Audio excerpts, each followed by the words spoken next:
नमस्कार विद्यार्थी मित्रांनो, आपल्या सर्वांचं पुन्हा एकदा माझ्या YouTube चॅनलवर सहर्ष स्वागत आहे.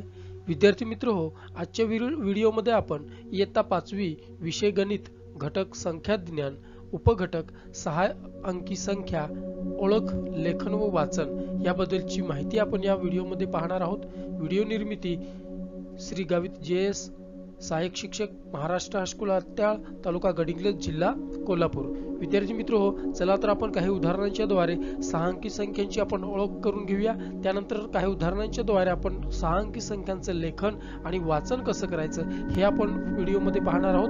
व्हिडिओ आवडल्यास शेवटपर्यंत पाहत राहा आणि याआधी तुम्ही जर माझ्या YouTube चॅनलला पहिल्यांदाच भेट देत असाल तर माझ्या YouTube चॅनलला सबस्क्राईब करायला विसरू नका आणि व्हिडिओ आवडल्यास व्हिडिओला लाईक करा. चला तर विद्यार्थी मित्र हो, आपण काही उदाहरणांच्या द्वारे या 6 अंकी संख्यांचं वाचन आणि लेखन कसं करायचं ते पाहूया.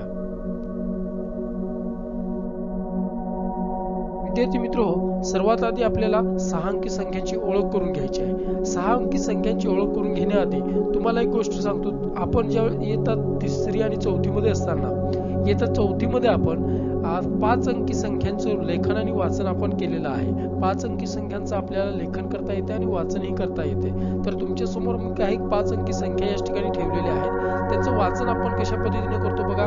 पहिली संख्या आहे 12,740. त्यानंतर त्याच्या खाली दुसरी संख्या आहे 28,015 आणि तिसरी संख्या आहे 35,950 आणि चौथी संख्या आहे 85,890. या 5 अंकी संख्यांचं वाचन कसं करायचं आणि यांचं लेखन कसं करायचं हे आपण मागील इयत्तेमध्ये पाहिलेलं आहे. त्यामुळे आपल्याला याच्यावरूनच आता पुढे 6 अंकी संख्यांची आपल्याला ओळख करून घ्यायची आहे आणि त्यांचं आपल्याला लेखन आणि वाचन कसं करायचं हे आपण या ठिकाणी पाहणार आहोत. तर या ठिकाणी बघा, या जे 5 अंकी संख्या आहेत, या 5 अंकी संख्यांची सर्वात मोठी 5 अंकी संख्या कोणती आहे तर सर्वात मोठी 5 अंकी संख्या आहे 99,999. ही आहे 5 अंकी संख्यांमधील सर्वात मोठी संख्या.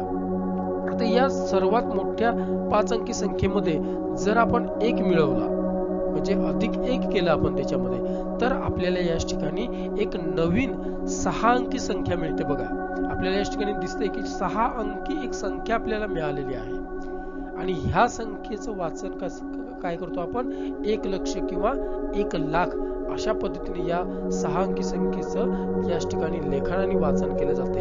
आणि आपण जे एकक दशक शतक जे आपण शिकलोय त्याच्यामध्ये नवीन स्थान तयार झालं लक्ष. आतापर्यंत आपण एकक दशक शतक हजार आणि दशहजार इथपर्यंतच्या मागील इयत्तेमध्ये आपण स्थानांची बद्दलची माहिती आपल्याला आहे. आता या ठिकाणी नवीन एक स्थान तयार झालेलं आहे लक्ष.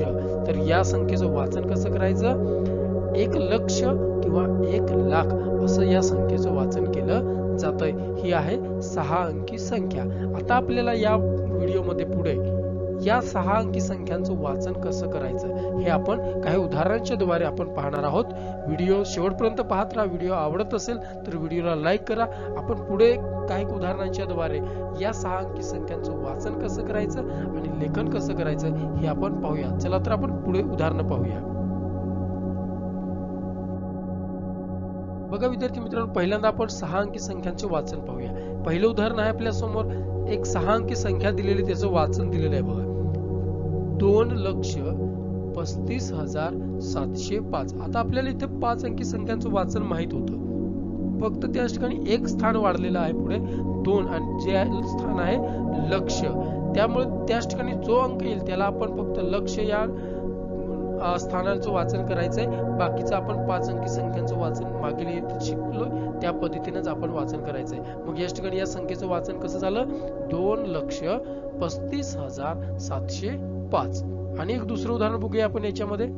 या ठिकाणी आहे 6 अंकी संख्या दिलेली आहे आपल्याला. त्या संख्येचं वाचन आहे 3,07,899. हे आहे या तिसऱ्या 6 अंकी संख्येचं वाचन. त्याच्यानंतर अनेक उदाहरण बघूया आपण याच्यामध्ये. 5,30,735 हे आहे या संख्येचं वाचन. अशी तुम्ही भरपूर संख्या घेऊन त्यांचं तुम्ही वाचन या ठिकाणी करू शकताय. आता आपण पुढील भागामध्ये 6 अंकी संख्यांचं लेखन कसं करायचं हे आपण या ठिकाणी पाहणार आहोत. बघा विद्यार्थी मित्रांनो, 6 अंकी संख्यांचे वाचन बघितलं. आता आपण 6 अंकी संख्यांचे लेखन कसं करायचं ते आपण या ठिकाणी पाहणार आहोत. आपल्या समोर बघा एक 6 अंकी संख्येचं वाचन दिलेलं आहे, अक्षरात लेखन केलेलं आहे 8,09,712. आता हे आपण लेखन करत असताना आपल्याला या ठिकाणी या स्थानांची माहिती असणं गरजेचं आहे. तर या ठिकाणी बघा, सगळ्यात आधी सर्वात प्रथम आपण काय करायचं आहे की जी मोठी संख्या म्हणजे जी लक्षच्या घरात आहे ती पहिल्यांदा लिहा, असं आपण लेखन करायचं. 8 जे आहे 8 लक्ष म्हणून लक्षच्या घरामध्ये 8 आला, 9,000 म्हणून हजारच्या घरामध्ये 9 लिहिला आणि 700 शे म्हणजे शतक, त्यामुळे या ठिकाणी शतकच्या घरामध्ये आपण 7 लिहिला आणि 12 आपण क्रमाने दशकला 1 आणि एककला 2. मात्र दशहजारला या ठिकाणी कुठलाही अंक येत नाही, म्हणून आपण काय करायचं, अशा ठिकाणी आपण 0 लिहून आपण त्या संख्येचं लेखन करायचं आहे. म्हणून ही संख्या अशी लिहिणार आपण. वरती लिहिले बघा 8,09,712 अशा पद्धतीने आपण या ठिकाणी याचं लेखन केलेलं आहे. अजून एक उदाहरण, दुसरं उदाहरण बघूया आपण याच्यामध्ये. दुसरं उदाहरण असं आहे बघा, 5,22,305 हे या ठिकाणी दुसरं उदाहरण आपण घेतलंय. याचं सुद्धा आपण स्थानांच्या द्वारे माहिती घेऊया. पहिलं आहे 5 लक्ष म्हणून लक्षच्या घरात 5 लिहिला, त्याच्यानंतर 22,000, मग या ठिकाणी दशहजारच्या जागी 2 आणि हजारच्या ठिकाणी हजारच्या स्थानी 2 ही संख्या आलेली आहे. आणि 300 म्हणून या ठिकाणी शतकच्या घरामध्ये 3 आणि या ठिकाणी एककच्या घरामध्ये 5 आपण लिहिलाय, पण दशकच्या घरामध्ये कुठलाही अंक येत नाही, म्हणून त्याच ठिकाणी दशकच्या घरामध्ये आपण 0 लिहिलाय आणि ही संख्या तयार झालेली आहे 5,22,305. आणि एक तिसरं उदाहरण आपण याच्यामध्ये बघूया, 7 लक्ष. आता 7 लक्ष ही संख्या कशी आपण स्थानांच्या मदतीने लिहिणार आहोत. बघा 7 लक्ष म्हणून लक्षच्या घरामध्ये 7 आणि त्याच्यानंतर दशहजारला पण कुठलाही अंक नाही म्हणून 0, हजार स्थानाला पण कुठला अंक नाही म्हणून 0, शतकच्या घरामध्ये पण कुठलाही अंक नाहीये म्हणून 0 आणि दशकच्या ठिकाणी पण 0 आणि एककच्या स्थानी सुद्धा 0 आपण लिहिलेला आहे. अशा पद्धतीने ही या ठिकाणी आपण संख्या लेखन केलेलं आहे 7 लक्ष. अशा पद्धतीने आपण या ठिकाणी 6 अंकी संख्यांचं लेखन, वाचन आणि 6 अंकी संख्यांची ओळख आपण या व्हिडिओमध्ये पाहिलेली आहे. आपल्याला व्हिडिओ आवडला असेल तर व्हिडिओला लाईक करा. आपण पुढील व्हिडिओमध्ये 7 अंकी संख्यांचं लेखन आणि वाचन कसं करायचं हे आपण पाहणार आहोत. त्याआधी तुम्हाला माझे YouTube चॅनलला जर तुम्ही पहिल्यांदा भेट दिला असाल तर माझ्या YouTube चॅनलला सबस्क्राईब करा आणि व्हिडिओ आवडल्यास व्हिडिओला लाईक करा आणि इतर मित्रांना सुद्धा शेअर करा. आपण माझ्या YouTube चॅनलला भेट दिला त्याबद्दल आपल्या सर्वांचं आभार. धन्यवाद.